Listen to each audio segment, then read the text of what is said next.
할렐루야, 반갑습니다. 오늘도 예배하는 목양교회 성도들 위해 하나님의 크고 놀라운 은총이 함께 계시기를 기원합니다. 오늘은 누가복음 18장 1절에서 8절 항상 기도하고 낙심하지 말아야 할지니 라는 제목을 가지고 하나님 말씀을 증거하겠습니다. 사실 오늘 설교 제목을 들으셨을 때 어땠습니까? 좀 너무 뻔한 이야기가 나올 것 같다, 그런 생각을 하셨을 겁니다. 항상 기도하고 낙심하지 말아라. 우리가 교회 다니면서 참 많이 들었던 그런 이야기입니다. 목회자들이 성도님들에게 기도하고 낙심하지 마세요, 이런 말씀을 자주 드립니다. 저도 많은 성도님들에게 그런 말씀을 했던 기억이 있습니다. 기도와 낙심은 참 안 어울리는 말입니다. 상반되는 느낌이죠. 그런데 우리가 교회에서 이 말을 흔히 함께 묶어서 자주 들을 수가 있습니다. 그 이유는 이 기도와 낙심이 우리 삶 속에서 필연적으로 계속 발생할 수밖에 없기 때문이죠. 기도란 뭔가 소망이 있을 때 할 수 있는 행위입니다. 그런데 낙심은 또 그 소망이 이루어지지 않았기 때문에 생기는 일이 낙심입니다. 그러다 보니까 우리가 기도하고 낙심하고 하는 일들이 우리 삶 속에서 끊이지 않고 계속 일어나게 되는 것입니다. 그런데 기도와 낙심을 좀 세부적으로 생각해 볼 필요가 있을 것 같습니다. 사람은 살면서 항상 마음속에 뭔가 바라는 것들이 있습니다. 바라는 게 없는 삶은 없죠. 아마 삶 속에 바라는 게 없다면 금방 무기력해지고 이제 무력감에 빠질 겁니다. 간혹 TV를 보면 자연인들이 나와서 그런 말을 합니다. 나는 아무것도 바라는 게 없고 그냥 지금처럼만 살았으면 좋겠다. 그런데 지금처럼 살았으면 좋겠다, 그게 바라는 겁니다. 그리고 그 바람이 좀 간절해지기 시작하면 사람들은 신을 찾고 기도하게 되는 것이죠. 간절함이 커지게 되면 초자연적인 힘, 어떤 초월적인 힘을 의지해서라도 내가 바라는 것들이 이루어졌으면 좋겠다, 그런 생각을 갖게 되는 겁니다. 한편 어떤 사람들은 말합니다. 나는 바라는 것도 없고 그렇기 때문에 나는 신에게 기도하는 그런 행위를 하지 않는다 말합니다. 하지만 살다 보면 어떻습니까? 내 힘으로 해결 불가능한 문제, 그러나 반드시 해결되었으면 하는 그런 문제들이 생기죠. 그럴 때는 우리가 종교가 딱히 없는 사람이라 할지라도 기도하는 걸 볼 수가 있습니다. 사람들이 종교를 막론하고 기도하는 이유는 바로 이런 것 때문입니다. 인간은 유한하고 또 약한 존재이기 때문에 무엇이든 장담할 수가 없는 것이죠. 그런데 살다 보면 우리가 바라는 것들이 쉽게 이루어질 때도 있는데, 또 어떨 때는 아무리 내가 갈망하고 또 아무리 기도한다고 할지라도 안 이루어지는 경우도 많습니다. 그때는 그냥 실망하는 것이 아니라 낙심하게 됩니다. 왜냐하면 실망이란 그냥 내가 바라던 것들이 이루어지지 않았을 때 생기는 감정이라면, 이 낙심이라는 것은 내가 바라는 게 간절해서 신의 힘까지 빌렸는데도 불구하고 안 됐기 때문에 생기는 감정이 낙심이라고 말할 수 있겠습니다. 그래서 신앙생활 하면서도 이렇게 낙심을 하게 되면 다음부터는 바라는 게 있더라도, 아니면 해결 못할 문제가 있더라도 기도하지 않게 되거나 기도를 건성으로 하게 되는 경우가 생깁니다.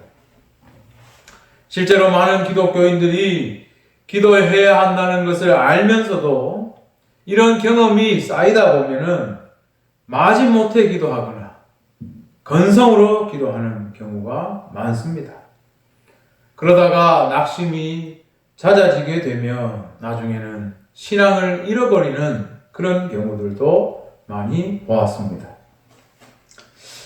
이처럼 기도와 낙심은 서로 안 어울리는 말인 것 같지만 항상 함께 붙어 있죠.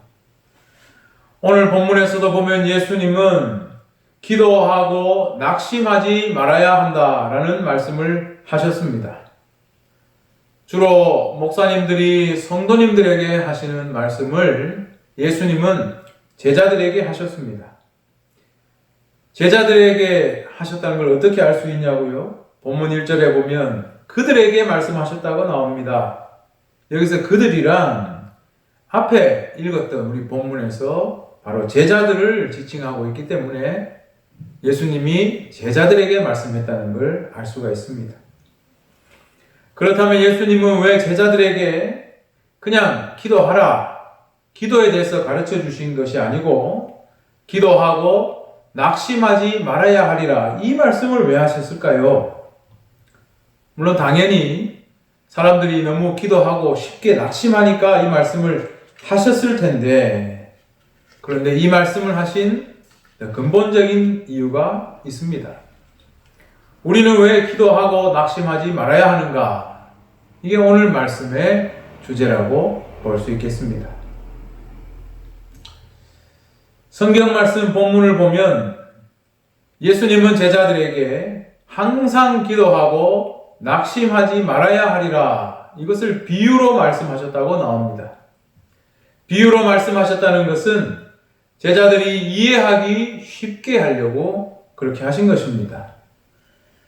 자, 그렇다면 2절에서 5절 말씀이 내용이 연결되니까 제가 한번 읽어보겠습니다. 이르시되 어떤 도시에 하나님을 두려워하지 않고 사람을 무시하는 한 재판장이 있는데 그 도시에 한 과부가 있어 자주 그에게 가서 내 원수에 대한 나의 원한을 풀어주소서 하되 그가 얼마 동안 듣지 아니하다가 후에 속으로 생각하되 내가 하나님을 두려워하지 않고 사람을 무시하나 이 과부가 나를 번거롭게 하니 내가 그 원한을 풀어주리라. 그렇지 않으면 늘 와서 나를 괴롭게 하리라 하였느니라. 이 비유가 재밌는 것은 일단 등장인물이 재판장이 나오고 과부가 나온다는 점입니다. 그런데 이 재판장이란 본래 어떤 사람입니까? 이 재판장이라는 직책은 사람들의 송사에 관여해서 잘잘못을 가리고 공정하게 판결을 해야 하는 그 일을 맡은 사람이 재판장입니다. 그런데 판결을 제대로 한다, 공정한 판결을 한다는 것은 결국은 정의를 실현하는 것이죠. 그리고 이것을 제대로 하기 위해서는 진실이 뭔가, 진실을 잘 가려내야 합니다. 그래야 억울한 사람이 생기지 않는 것이죠. 사람들 중에는 자기 이익을 위해서 거짓말을 하고 남을 해하는 사람도 많기 때문에 재판장이 진실을 찾으려는 그런 열망이 있어야 되고 정의를 실현해야 되겠다 하는 그런 마음이 있어야 하는 겁니다. 이걸 잘 하라고 국가가 이 사람들에게 권한을 준 것입니다. 그런데 예수님의 비유에 나오는 재판장은 어떤 사람입니까? 이 사람에 대한 설명이 2절에 나오는데 이 사람이 하나님을 두려워하지 않고 사람을 무시한다고 그렇게 설명되어 있습니다. 한마디로 말하면 정의를 실현할 마음이 없고 공정한 재판 이런 마음도 없는 그런 재판장이라는 걸 알 수 있죠. 좋은 재판장이 되려면 정말 진실을 가려내고 공정하게 하려는 마음이 있어야 되는데 하나님을 두려워하는 마음이 있다면 하나님이 무서워서라도 그렇게 하겠죠. 하나님이 무서워서라도 진실을 찾으려 할 거고 공정하게 하려고 할 겁니다. 그러나 이 사람은 하나님을 두려워하지 않는 사람이라고 나옵니다. 또 만약에 하나님을 두려워하는 마음이 없다면 사람을 무시하지 않아도 그래도 어느 정도는 괜찮습니다. 사람을 존중하는 마음만 있다 하더라도 남의 인생을 존중하기 때문에 진실을 찾고 공정한 재판을 하려고 할 것입니다. 그런데 오늘 이 본문에 나온 재판장처럼 이것도 없고 저것도 없다면 이런 재판장은 참 심각한 것입니다. 오늘날도 그렇죠. 국가적으로 중직을 맡고 있는 정치인이나 고위 공직자들이나 법관들이나 이런 사람들이 하나님을 두려워하는 마음이 있고 사람을 존중하는 마음이 있다면 정말 아니면 그 둘 중에 하나라도 가지고 있다면 정말로 다행한 일입니다. 그런데 이런 중직을 맡은 사람들이 하나님을 두려워하지도 않고 사람을 무시하고 남의 인생을 존중하는 마음이 없다면 이건 정말 큰 해악을 사회에 끼치는 인물이 될 수밖에 없습니다. 어쨌든 비유에 나온 재판장은 재판장으로서 기본이 안 된 사람이다라는 걸 이야기해주고 있습니다. 그런데 비유에 나오는 이 과부는 이런 재판장에게 가서 내 원수에 대한 원한을 풀어주소서 이렇게 부탁을 합니다. 그래도 재판장이니까 이 과부는 여기 갈 수밖에 없는 것이죠. 그런데 성경 번역에 조금 문제가 있습니다. 재판장에게 자주 갔다 그러다 보니까 그냥 표현 이 틈날 때마다 그냥 찾아갔다 이런 말로 들리는데 실제로는 미완료형으로 그러니까 해결될 때까지 끊임없이 찾아갔다 그런 뜻이 여기 있는 거죠. 또 내 원수에 대한 원한을 풀어주소서라는 이 헬라어 단어는 원한을 풀다, 복수하다 이런 말 뜻도 있지만 재판을 집행한다 이런 뜻도 함께 가지고 있습니다. 따라서 이 말은 과부가 자신이 어떤 억울한 일을 겪고 있는데 이걸 공정하게 판결해 달라 그걸 위해서 지속적으로 이 재판장을 찾아갔다 그런 뜻이죠. 그래서 공동번역에도 이렇게 공동번역은 번역하고 있어요. 그 도시에는 어떤 과부가 있었는데 그 여자는 늘 그를 찾아가서 저에게 억울한 일을 한 사람이 있습니다. 올바른 판결을 내려주십시오 하고 졸라댔다 이렇게 나오죠. 그러니까 내가 억울한 일 당했으니까 내 원수를 갚아달라고 찾아간 게 아니라는 뜻이죠. 그런데 이 재판장이 형편없는 사람이라고 했죠. 과부의 말을 그냥 쉽게 들어줄 리가 없습니다. 과부라고 하면 성경에서도 가장 약한 사람의 대표적인 인물 아닙니까? 돈도 없고 힘도 없는 그런 대표적인 인물인데 이 불의한 재판장이 하나님도 안 두려워하고 사람들도 무시하는 사람이 쉽게 과부의 부탁을 들어줄 리가 없습니다. 그래서 비유에 보면 이 재판장이 얼마 동안 듣지 않았다. 과부가 아무리 졸라대도 듣지 않았다고 나옵니다. 역시나 하나님을 두려워하지 않고 사람 무시하는 사람은 남의 인생을 좌우지할 수 있는 이런 일을 맡으면 안 돼요. 이런 사람은 정말 남의 인생을 망칩니다. 그런데 이 재판장처럼 그러니까 못 들은 채 하는 거죠. 근데 이 비유가 재밌는 건 뭐냐 하면 이 재판장의 생각이 갑자기 바뀝니다. 왜 이 재판장의 생각이 갑자기 바뀌었을까요? 5절을 보면 그 이유가 나옵니다. 이 과부가 나를 번거롭게 하니 그 원한을 풀어주리라. 그렇지 않으면 늘 와서 나를 괴롭게 하리라. 이렇게 나오죠. 재판장이 갑자기 착해져서 이 과부의 요청을 들어준 게 아닙니다. 과부가 줄기차게 찾아오니까 귀찮아서 번거로워서 이거 빨리 문제 해결해 줘야 되겠다 생각하고 들어준 것입니다. 과부에게 계속 시달릴 걸 생각하니까 너무 피곤해서 이제 이런 결정을 한 것입니다. 그런데 6절을 보면 예수님께서 비유를 마치면서 이 불의한 재판장이 말한 것을 들으라 하셨습니다. 무슨 뜻이겠습니까? 우리가 기도하고 낙심하지 말아야 할 이유가 뭔지를 말씀하기 위해서 이 불의한 재판장이 말한 것을 이제 비교해서 생각해 보라는 것이죠. 그 다음 예수님은 뭐라고 말씀하셨습니까? 7절에 하물며 하나님께서 그 밤낮 부르짖는 택하신 자들의 원한을 풀어주지 아니하시겠느냐? 그들에게 오래 참으시겠느냐? 처음에 언뜻 이 본문을 읽고 생각해 보면 이게 무슨 얘기지? 이런 생각이 들 수 있습니다.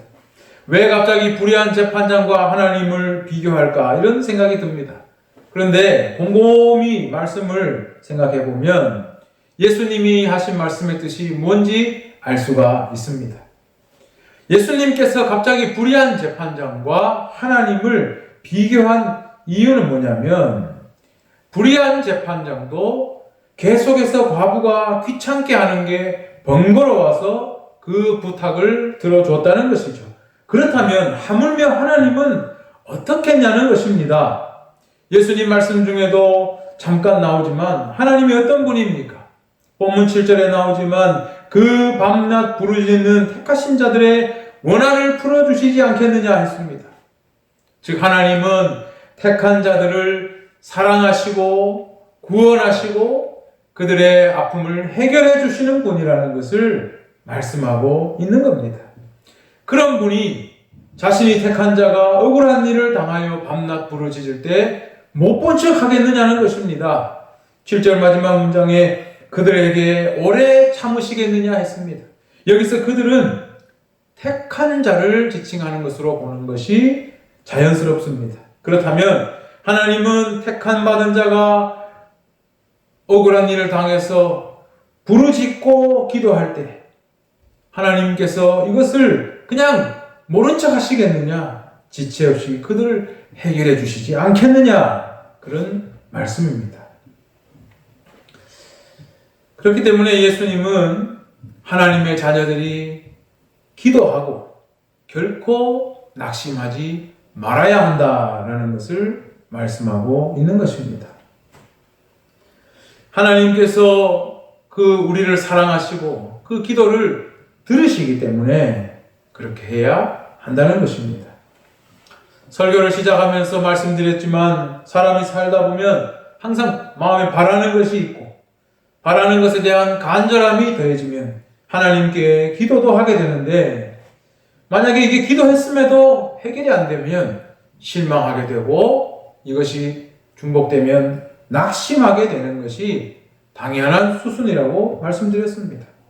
누구나 그런 과정을 경험하기 때문에 예수님께서도 제자들에게 기도하고 낙심하지 말아야 할지니 라고 말씀을 하셨습니다. 왜냐하면 예수님의 제자들 중에서도 예수님을 쫓아서 자신의 직업도 버리고 하나님 나라의 백성이 되었다는 소망을 가지고 그렇게 예수님만을 쫓았는데 실제 삶 속에서는 벌어지는 일들을 보니 낙심한 일들이 아주 많았기 때문입니다. 그래서 성경을 보면 예수님의 제자 중에 첫 번째로 가룟 유다는 제일 먼저 예수님께 실망해서 돈을 받고 예수님을 팔아 넘겨버렸죠. 또 다른 제자들도 예수가 메시아라는 기대감을 가지고 있다가 나중에 무력한 모습으로 군병들에게 잡혀가는 것을 보고 예수를 모른 척하고 심지어 베드로는 저주하기도 하고 심지어 모든 제자들이 다 도망가 버렸습니다. 그들은 희망을 가지고 있다가 나중에 그것이 절망으로 바뀌었고 큰 낙심으로 변하게 된 겁니다. 사실 우리도 마찬가지입니다. 처음 하나님을 믿는 사람들은 하나님에 대해서 기대감이 있기 때문에 기도하는 것이 크게 어렵지 않습니다. 하지만 예수님의 제자들처럼 분명히 절망하고 낙심할 일들을 살다 보면 만나게 됩니다. 즉 삶에서 어려움을 만나서 열심히 기도했는데도 내 생각처럼 빨리 문제가 해결되지 않는 것을 경험하게 되면서 절망하고 낙심하는 경험을 누구나 하게 됩니다. 그러면서 점점 기도를 멀리하게 되고 기도를 형식적으로 하게 되는 일이 생깁니다. 많은 성도들이 실제로 이런 경험을 가지고 있습니다. 따라서 오늘 예수께서 기도하고 낙심하지 말라고 말씀하신 것은 결국 믿음에 관한 말씀을 하신 것입니다. 하나님에 대한 믿음을 끝까지 포기하지 말아야 한다는 것을 가르쳐 주시기 위해 이 말씀을 하신 것입니다. 우리 삶 속에 어떤 상황이 오더라도 계속 기도할 수 있다는 것은 결국 하나님에 대한 믿음을 유지하고 있다는 뜻입니다. 따라서 기도하고 낙심하지 말라는 것은 하나님에 대한 믿음을 포기하지 말라는 것입니다. 네가 바라는 것처럼 하나님이 네 문제를 빠르게 해결해 주지 않는다고 할지라도 믿음을 포기하지 말고 계속 간구하라는 것입니다. 왜냐하면 하나님은 그 택한 자를 사랑하시고 구원하시며 그 억울한 울부짖음을 외면하시는 분이 아니기 때문입니다. 우리가 오늘 말씀에서 중요하게 봐야 할 부분이 있습니다. 하나님께서 택한 자의 밤낮 없는 부르짖음을 들으신다는 이 대목입니다. 어떤 분은 그렇기 때문에 우리가 하나님이 귀찮아하실 정도로 밤낮 없이 부르짖어야 한다고 말하기도 합니다. 그래 하나님도 어쩔 수 없이 우리 기도를 들어주실 수밖에 없다는 것입니다. 그런데 이게 맞는 말 같지만 잘못된 말입니다. 하나님께서 우리의 기도를 들어주시는 것은 불의한 재판장처럼 귀찮아서 성가셔서 들어주시는 것이 아닙니다. 재빨리 안 들어주면 계속 귀찮게 할까봐 하나님이 기도를 들어주시는 것이 아닙니다. 예전에 브루스 올마이티라는 코미디 영화를 보았는데요. 거기 영화 주인공이 자기가 하나님처럼 전지전능한 능력을 갖고 싶었는데 어느 날 정말 그런 능력을 갖게 됐어요. 그래서 많은 기적들을 재미로 다 해봤습니다. 그런데 어느 날부터 귀가 간질간질해요. 이게 뭔가 많이 들어보니까 사람들의 기도가 이 귀에 들리기 시작하는 겁니다. 뭐 해주세요, 뭐 해주세요, 뭐 해주세요. 이메일을 열었더니 그 안에 사람들의 기도가 가득 들은 거예요. 그래서 이거 다 해결해 줘야 되겠다. 예스 딱 누르고 모든 기도를 다 해결해 줬더니 온 세상이 난리가 났습니다. 온 문제가 막 생기기 시작한 거예요. 많은 사람들이 하나님께 드리는 기도를 실제 이렇게 생각하는 경우가 많습니다. 우리가 하나님의 귀에다가 귀찮도록 부르짖으면 하나님도 어쩔 수 없이 들어줄 수밖에 없을 것이다. 그러니 오늘 본문에도 나온 것처럼 막 귀찮게 재판장을 괴롭힌 것처럼 하나님을 그렇게 괴롭게 그렇게 요구해야 한다라고 말하는 사람들이 있습니다. 하지만 하나님께서 택한 자의 밤낮 없는 부르짖음을 들어주시는 이유는 귀찮아서가 아닙니다. 하나님은 택한 자를 사랑하시기 때문에 들어주는 것입니다. 불의한 재판장이 이런데 하물며 하나님은 어떻게 하시겠냐는 예수님 말씀은 과부를 사랑하지도 않는 재판장이 귀찮아서라도 간구를 들어주는데 하물며 택한 자를 사랑하시는 하나님은 어떻게 우리의 기도를 안 들어주시겠느냐 그런 말씀입니다. 그렇기 때문에 우리는 기도할 때 하나님께서 우리를 너무나 사랑하신다는 이 사실을 굳게 믿고 기도해야 합니다. 자칫 하나님을 귀찮게 해서라도 원하는 바를 얻어내기 위해 기도하겠다 그런 생각으로 해서는 안 됩니다. 이런 모습이 어떨 때는 아주 독실한 믿음을 가지고 있는 것처럼 보이기도 합니다. 그러나 이것은 독실한 믿음이 아닙니다. 가나안 땅에서 옛날 성행했던 바알과 아스타롯을 섬기던 자들은 자기들이 원하는 것을 얻어내기 위해서 무슨 짓인지 했습니다. 간절함을 표하기 위해서 아주 악하고 음란한 일도 했습니다. 이스라엘 왕들도 그걸 따라했고 이스라엘 백성들도 더 열심히 하나님을 섬길 때보다도 더 열심히 그것을 따라했습니다. 심지어 나중에 이스라엘의 왕들은 나라가 힘들어지고 우환이 닥치면 원하는 바를 얻어내기 위해서 자기 자식까지도 불에 던져 바치기도 했습니다. 지금도 기독교인들 가운데 이런 마음으로 하나님과 싸우듯이 기도하는 사람들이 많이 있습니다. 막 몰아붙이면 하나님도 어쩔 수 없다는 듯이 그렇게 합니다. 그러다 보니까 점점 도가 지나쳐서 나중에는 내가 하나님을 좌지우지할 수 있다는 이런 착각 속에 빠집니다. 그러다 보니까 어떤 목사는 내가 하나님의 보좌를 잡고 있다, 이런 정신 나간 소리를 하는 사람까지도 생깁니다. 이게 다 무엇 때문입니까?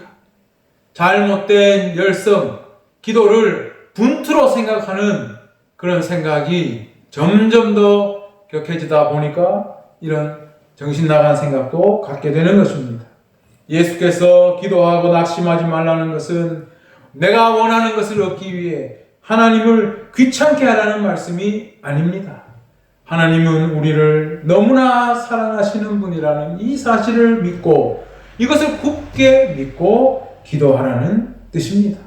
낙심하지 말라는 것은 흔들리지 말라는 겁니다.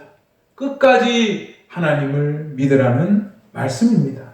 그렇기 때문에 오늘 본문 마지막 절 끝부분에서 예수님은 갑자기 맥락에 맞지 않는 듯한 말씀을 한마디 덧붙여 하십니다. 그 밤낮 부르짖는 택한 자의 원한을 속히 풀어주지 않겠느냐? 그들에게 그대로 두겠느냐? 하시고는 갑자기 그러나 인자가 올 때 세상에서 믿음을 보겠느냐라는 말씀을 덧붙였습니다. 이 말씀을 왜 갑자기 하셨을까요? 결국은 우리의 기도가 하나님이 우리를 깊이 사랑하신다는 믿음에 기반한 것이 되어야지 원하는 걸 얻어내려고 분투하는 행위가 되어서는 안 된다는 것을 말씀하신 것입니다. 믿음이 있는 자는 아무리 세상이 예수님 말씀하고 다른 것처럼 보이고 그래서 우리 마음이 막 답답하고 억울함도 생기고 예수님 말씀과 다른 것 같아서 절망적인 마음도 생길지라도 결국에는 하나님께서 영원한 하나님 나라를 완성하실 것이라는 그 약속의 말씀을 포기하지 않는 사람입니다. 그러한 믿음으로 기도하면서 낙심하지 말아야 한다는 것입니다. 우리는 지난주에 인자의 날에 관한 예수님 말씀을 들었습니다. 결국 오늘 본문에도 마지막에 인자가 올 때에 믿음을 보겠느냐, 인자가 올 때라는 말씀을 하신 것 보면 이것이 맥락상 연결되는 말씀이라는 것을 알 수가 있습니다. 유대인들은 인자의 날이 자기들이 큰 축복을 받는 날이라고 기대했죠. 그러나 예수님은 인자의 날은 세상 마지막 심판의 날이라는 걸 말씀하셨습니다. 따라서 인자의 날에 함께 멸망당하지 않고 노아나 롯처럼 구원을 얻기 위해서는 계속 하나님 말씀에 귀를 기울이고 그 말씀대로 준비하는 삶을 살아야 할 것입니다. 그런데 모든 사람들이 하나님을 두려워하지도 않고 제멋대로 살고 세상에서 나 혼자만 하나님 말씀을 믿고 약속을 기다리며 산다는 게 이게 쉽습니까? 이게 쉽지 않습니다. 지난주 본문에도 나온 것처럼 모든 사람들이 하나님 말씀을 두려워하지도 않고 장가가고 시집가고 사고 팔고 먹고 마시고 이렇게 하는데 노아처럼 자기 혼자 하나님 말씀 따른다고 방주를 만들고 사는 게 그게 쉽습니까? 그게 쉽지 않습니다. 하지만 예수님은 제자들에게 그걸 해야 한다고 말씀하고 있는 것입니다. 기도하고 낙심하지 말아야 하리라 하는 것은 누가 뭐라고 하든 간에 하나님의 약속을 믿고 비가 오지도 않는데도 계속 하나님 말씀을 따라 방주를 만들었던 노아처럼 누가 뭐라고 하든 간에 하나님 나라의 소망을 쫓아서 살고 기도해야 한다. 그것을 말씀하신 것입니다. 그런데 기도하라는 것을 어떤 사람들은 아주 그냥 수동적으로 생각하는 경향이 있습니다. 내 머릿속으로 그냥 명상하는 것처럼 그냥 그렇게 하면 되냐 이렇게 생각하는 경우가 있습니다. 그러나 기도는 단순히 우리의 마음으로만 하는 게 아닙니다. 기도는 명상이 아니라 내가 앞으로 그렇게 살겠다는 의지의 표현을 담고 있는 행동입니다.